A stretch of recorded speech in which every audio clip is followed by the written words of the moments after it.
Hello, magical human. Welcome to episode 78. Oh my God.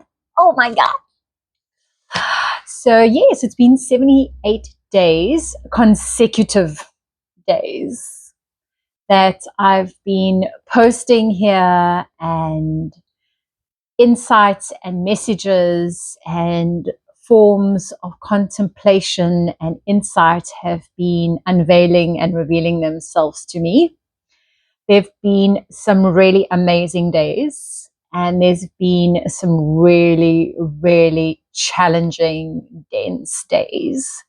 And of course, without fault, there have been those days of cringe where I rewatch the footage that I've captured on that particular day, and all kinds, all kinds of emotions as I clear the spit on the side of my lip here.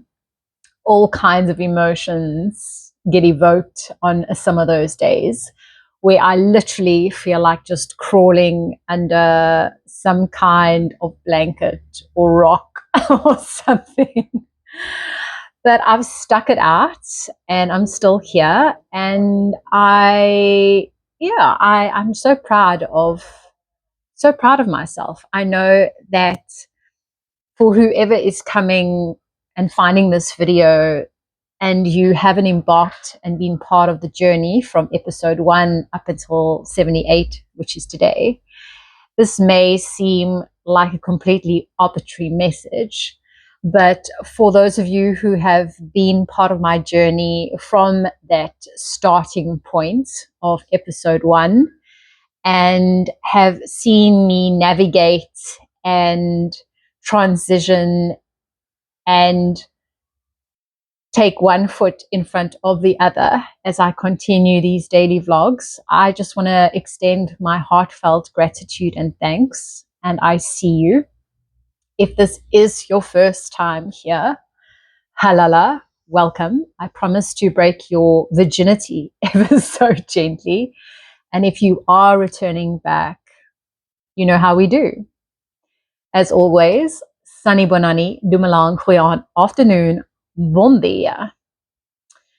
So yes, in today's episode, I thought I would wing it once again.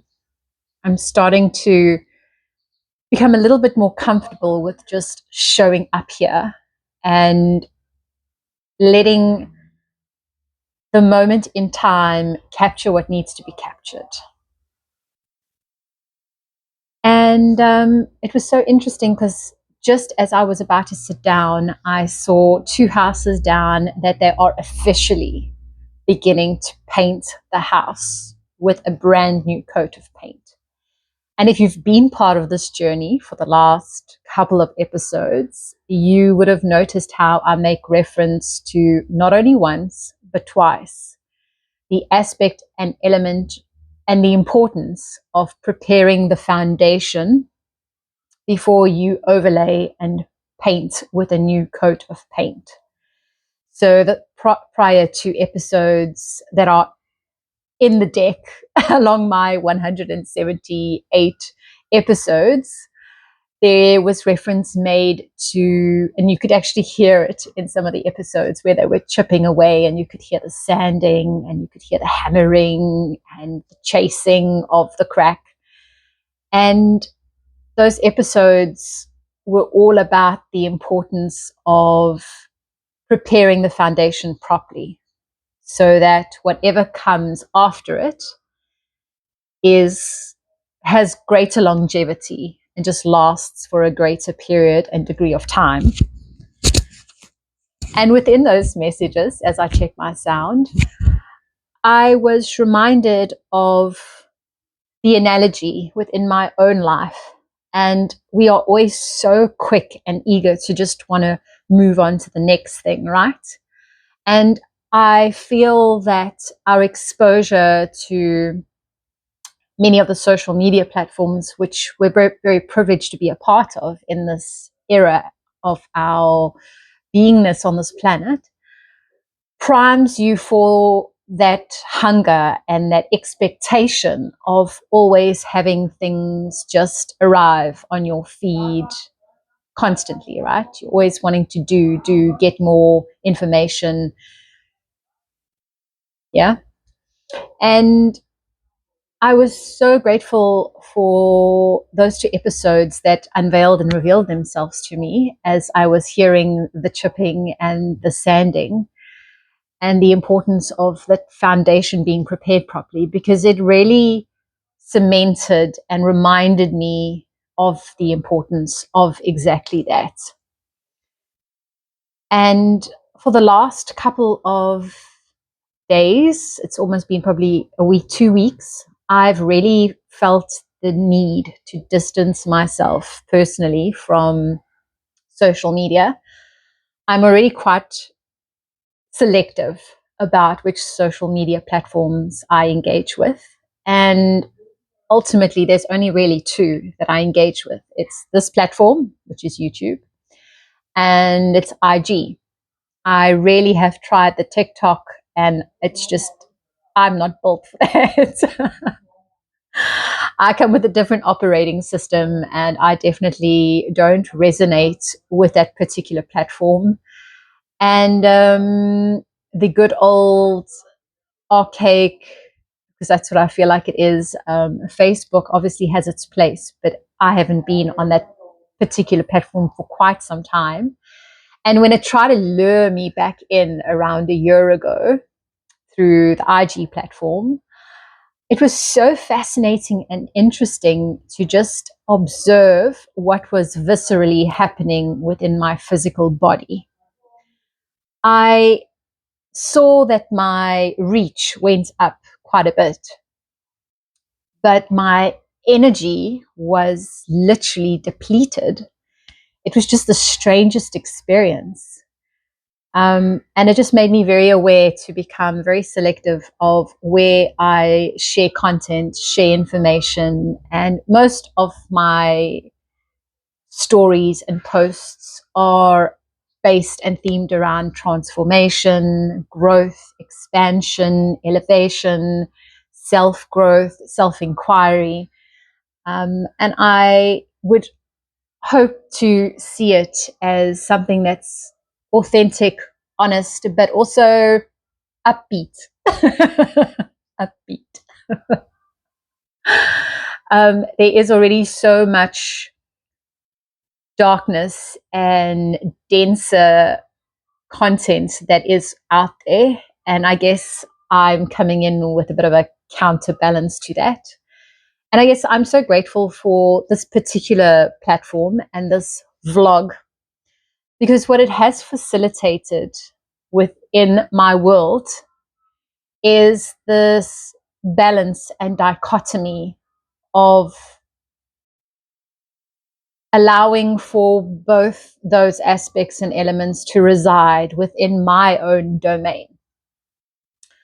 So for a really long time, I've mentioned this before, I was all about love and light. In fact, feeling any negative or denser emotions was taboo and a definite no-go girl. Okay. And life kind of bitch slapped me around a bit, as life does. And I'm so grateful for the lessons that life always unveils and reveals. And they don't always show up in the most elegant fashion, do they?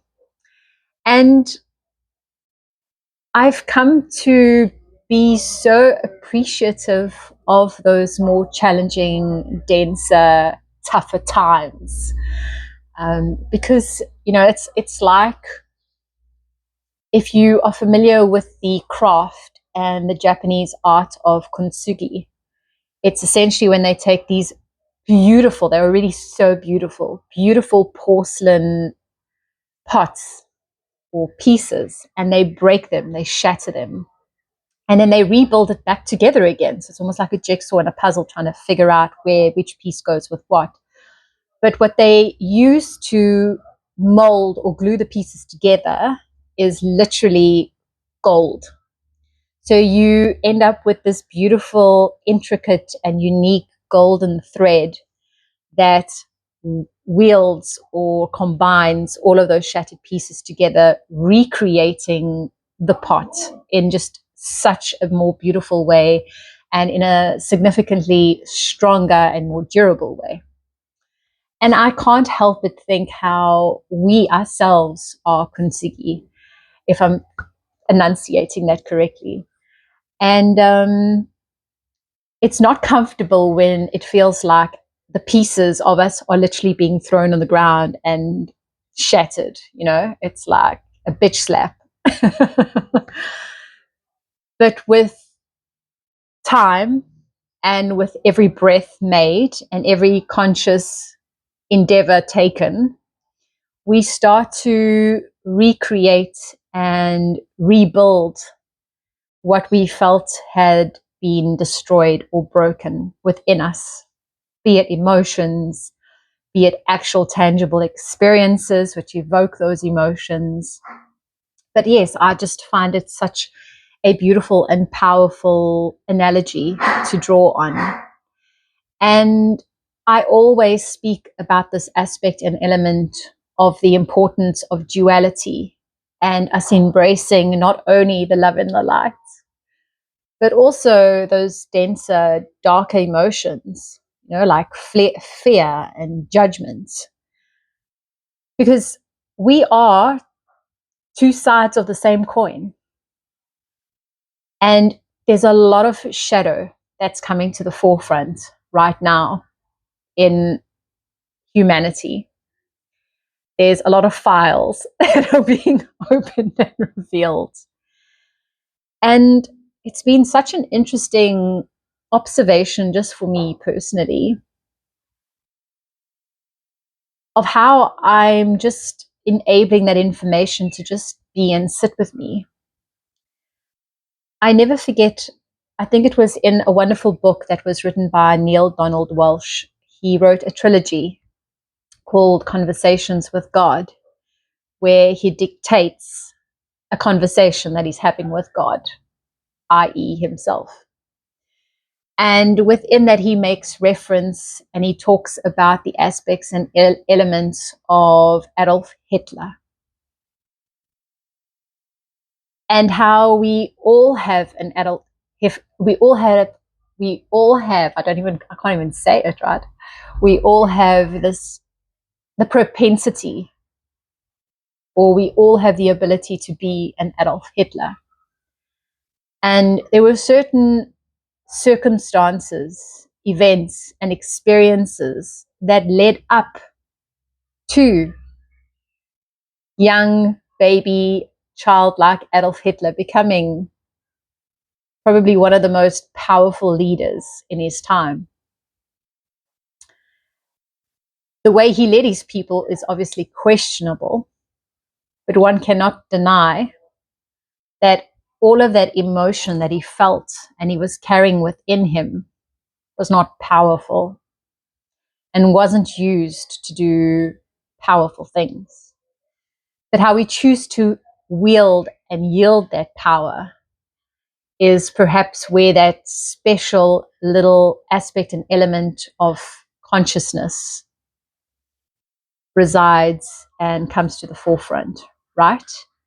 Along with and partnered with the gift of this alchemical process that we are literally being allowed to be part of on a day-to-day basis.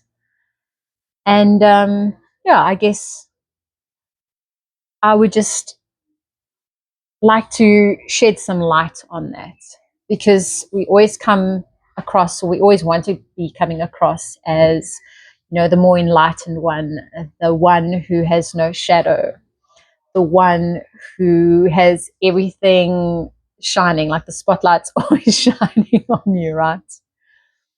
But the brighter the spotlight, the greater the shadow.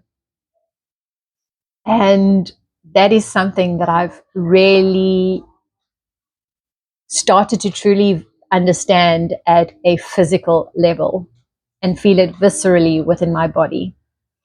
So for the past couple of days, I really have been feeling all the feels. And I do feel that life has been bitch slapping me around a bit. And it's been so fascinating and interesting just to allow those emotions to literally be and reside within me and to just sit with them. And there was still a little bit of sulking going on. There was a lot of frustration that was being felt. And it was just so interesting just to observe what emotions were coming to the forefront when I was experiencing what I needed to clearly experience. And now, on the flip side, I'm feeling a lot better. I trust and know that everything that happens in your life happens in our life, my life, your life, happens for a reason. There's nothing coincidental about life. And I mean nothing.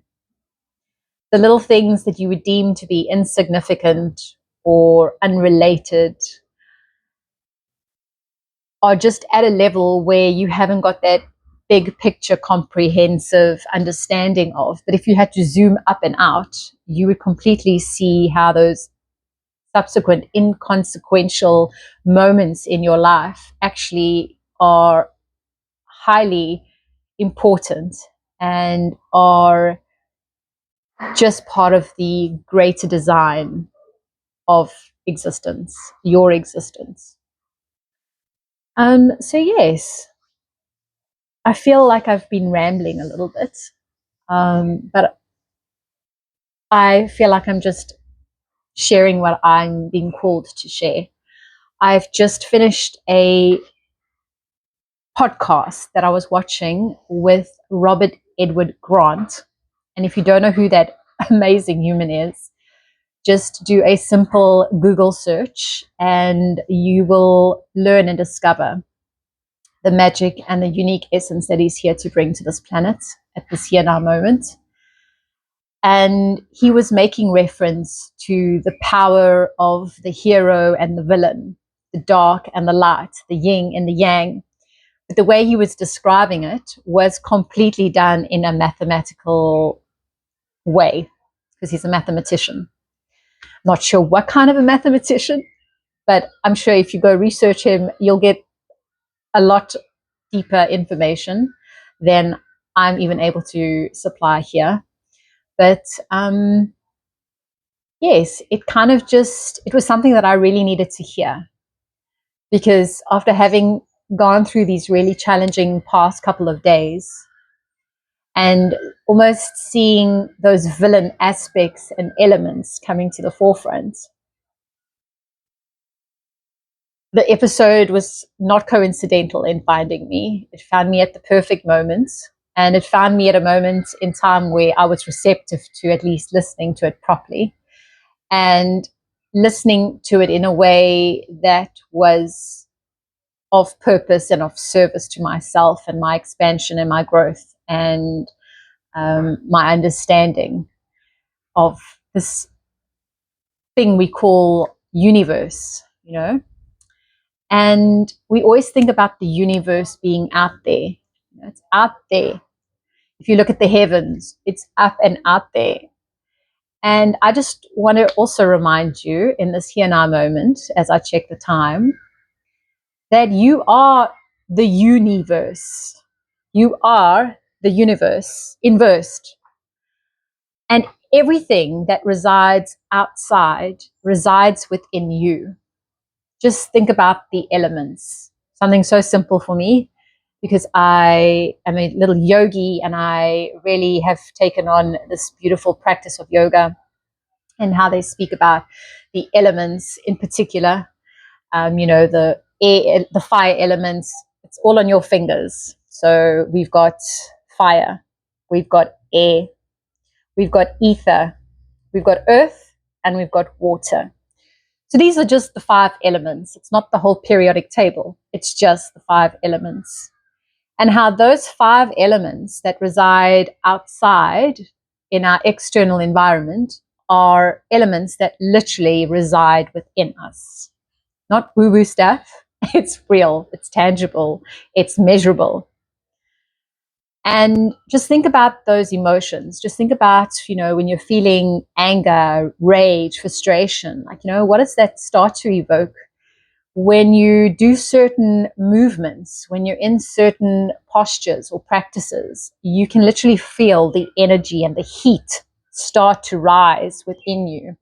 When you're breathing in the air. In fact, you're breathing in God's breath and God's breathing in your breath. That's how I see it. You can relate it to trees if that makes you feel more comfortable, how the trees take in the carbon dioxide that we release and release oxygen, and we take in the oxygen. So it's this beautiful mirror partnership. And that isn't only true in our breath and how we breathe, but that resonates and ripples through absolutely everything that we do, be it the villain and the hero, be it the light and the dark, be it the fear to the love. That dichotomy is just such a tangible and real thing. And I really do feel that as uncomfortable as this time is now for humanity, wars are raging, lands are trying to be claimed. There is a particular president that's very keen on taking real estate in quite a few countries.